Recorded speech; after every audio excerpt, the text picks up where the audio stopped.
Hey guys, I'm here at my Terminal Avenue house flip in the city of Richmond.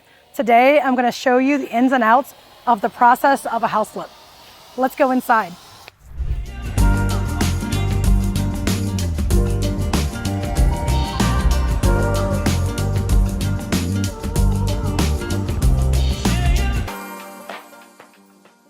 So this house we bought at an auction for $133,000. It's a 2-bedroom, 1 bath where we're going to turn it into a 2-bedroom, 1.5 bath, because half bath versus 1 bath, adding that additional half bath is always more desirable when it comes to resale. So here we have the living room. How I determine how I'm going to rehab the home, it depends on the rehab cost. So in this house, the rehab cost and budget is around $40,000. So with $40,000, we really can't gut the entire home. We would have to go in and just do necessary updates so we can relist the house and, having the home be safe for new buyers. When I come to all of my house flips, I take a look at windows, flooring, receptacles, electrical items, and seeing if they need to be updated. So as you can see, the original receptacles have all been painted over, and some of them are black, possibly with some kind of growth or mold on them. We will replace all the receptacles with the same thing. Some of them, if they have 2 prongs, we will probably go back with 2-prong receptacles just because we don't have the extra budget to update the entire home receptacle, but we will make sure it's safe and clean. So all the receptacles will be updated. There was a broken window there. We replaced the window. All the windows in the homes have previously been replaced within the last 6 years. So we're just gonna clean it up and make it fresh and functional. As far as the flooring, where we determine what type of flooring to use for our homes is really comes down to this. If there is original hardwood floor and it doesn't require a lot of repairs, which this one does, then we will sand and refinish. But in this case, we've had to remove a wall. It's a load-bearing wall, and I'll show you in the kitchen. And the floor that separates the living room, dining room, and kitchen is actually not hardwood floor. So we would have to repair there, and then there's a lot of repairs that we have to do over here. And it appears, this was an old, maybe hardwood floor that was not installed properly, so my guys cut it out and then put new plywood down so it's flush to be ready to install luxury vinyl plank flooring. The cost of us refinishing this floor would be a lot, just because to repair these hardwood floor, you would have to tooth them in versus just, installing what's missing, because that wouldn't really be a proper repair. But to tooth it in, the cost per tooth is typically around $30 to $35 per tooth. And if you went around to all of the repairs that was necessary, it would cost a lot of money. And then the cost of sanding and refinish the floor, $350 a square foot. So we decided that we're gonna install LVP flooring, which stands for luxury vinyl plank. All of our flooring that we install, it's going to be waterproof. It's floating floor. It will require a lot less work than sanding and refinishing the floor. Costs associated with luxury vinyl plank. If you did not have to put underlayment down, you could possibly get luxury vinyl plank purchased and installed for roughly $3.50 a square foot. Now they could range up to $10 a square foot installed. So trying to figure out your flooring and budgets in the very beginning of your flips is very important. But sometimes we can also make those decisions later on down the road, because you will have unforeseen things that comes up when you are flipping your homes, like rotted wood, structural repairs. When your subcontractors go underneath the crawl space, they may let you know, like, hey, I saw this under there. You may want to get it taken care of before you relist it. So this kitchen had a wall right here with an opening. You can see the plywood on the floor. This was a non-load bearing wall, and we did confirm it with the structural engineer. Before you remove a wall, you should get with a structural engineer rather than a Class A contractor. We are a Class A contractor. We build houses, but we are not engineers. So you definitely would want to call your engineer before you start removing walls in homes, because if they deem structural, that could be costly to you later on if you removed it without getting a remedy for repair. Let's go over to the bedrooms. So we have 2 bedrooms here. The bedroom seems to be, in pretty good shape. There is a lot of drywall repair that we have to, do before we paint, just because you don't want a lot of imperfection when you're listing your homes, because sometimes the new buyers will take a look at your imperfections and think it's, structural integrity. They want to associate that with the structural integrity of the home. So therefore, you want to make sure you fix all the cracks in the walls before you paint. We're going to be replacing this outdated mirror with a new one. we would probably replace it with just a bypass hollow core door.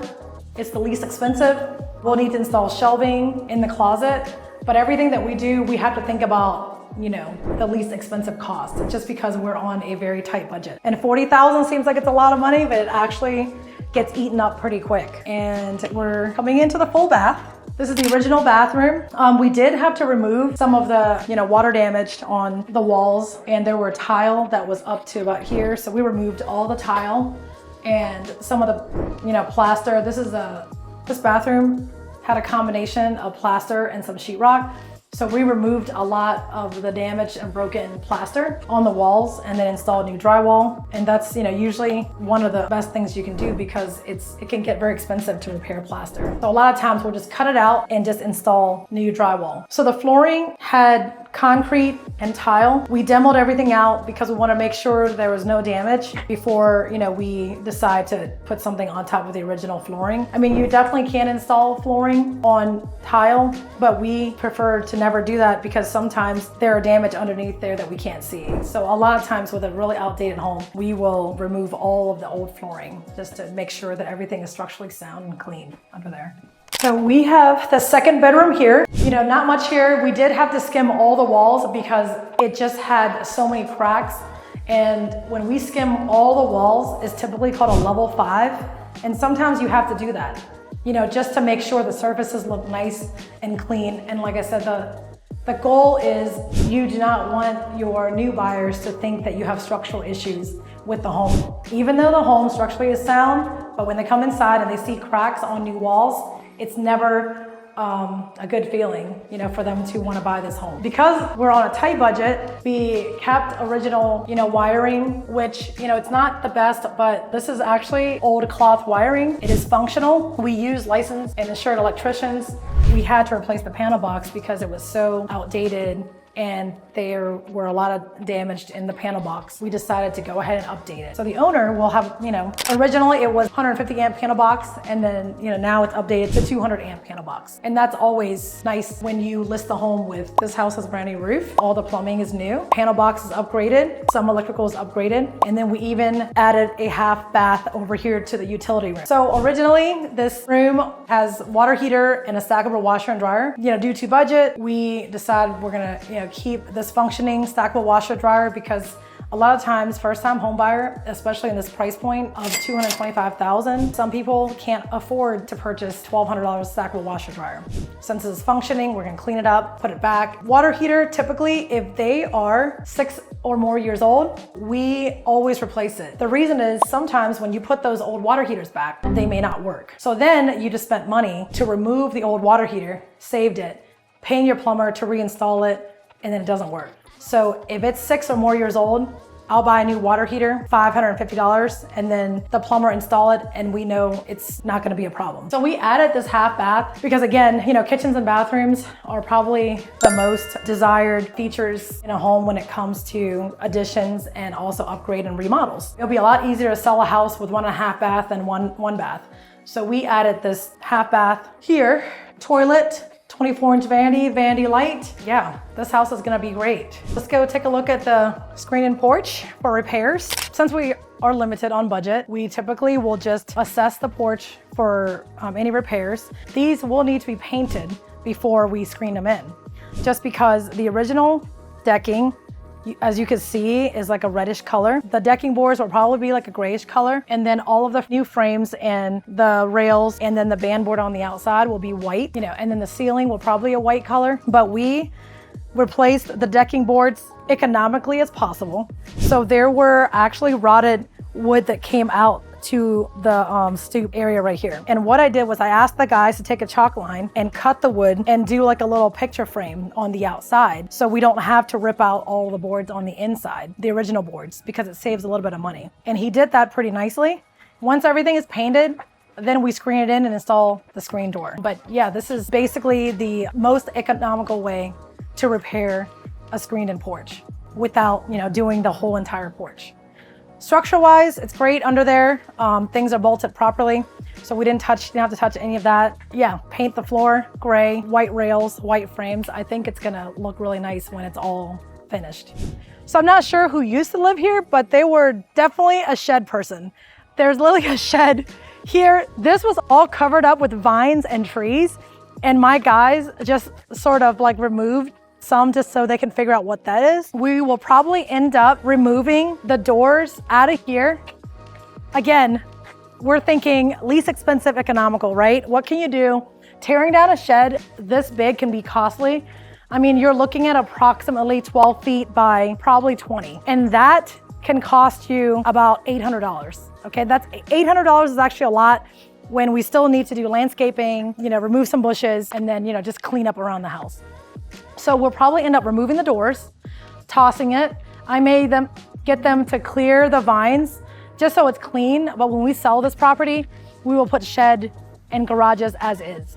So if someone, we're interested in putting a contract, they know that, we're gonna leave it like it is. Just because I think it's, a little functional there. There's concrete pad, so you can bring your car right in, but it'll just be an open garage for someone who, How many garages was there? It looks like there's 3.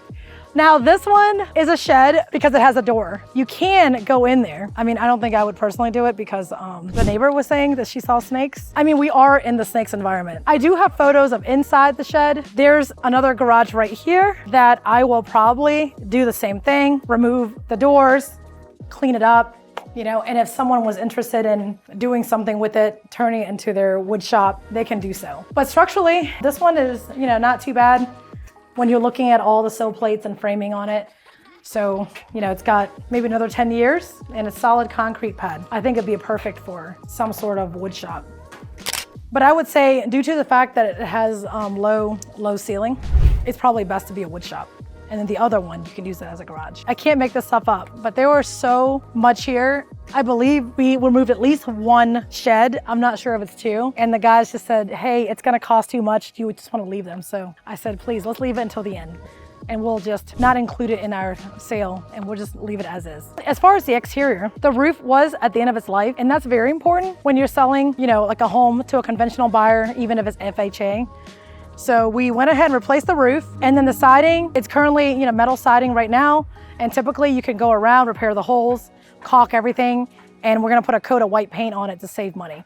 If you decide to go with other colors, it may take 2 coats and there's your extra cost. So on this one, we just don't have it. It's just gonna be 1 coat of white. It's gonna be nice and clean. We'll probably install new gutters on the home because it had gutters before, just so, the previous brackets and holes are still where the old downspouts were. So I figured it'll save money on repairing all the holes, removing all your downspouts straps. I'll just install new gutters. And that's, pretty much a wrap on this house. We'll do another video of the end product, and then I can show you after everything's done what the real costs are. But we are projected to make about $20,000 to $25,000 on this project when, we list it on the market, pay all of our fees, 6% realtor's fee, our $40,000 rehab cost, and that's approximate. I'm sure there's some items that's gonna be unforeseen until we finish this rehab.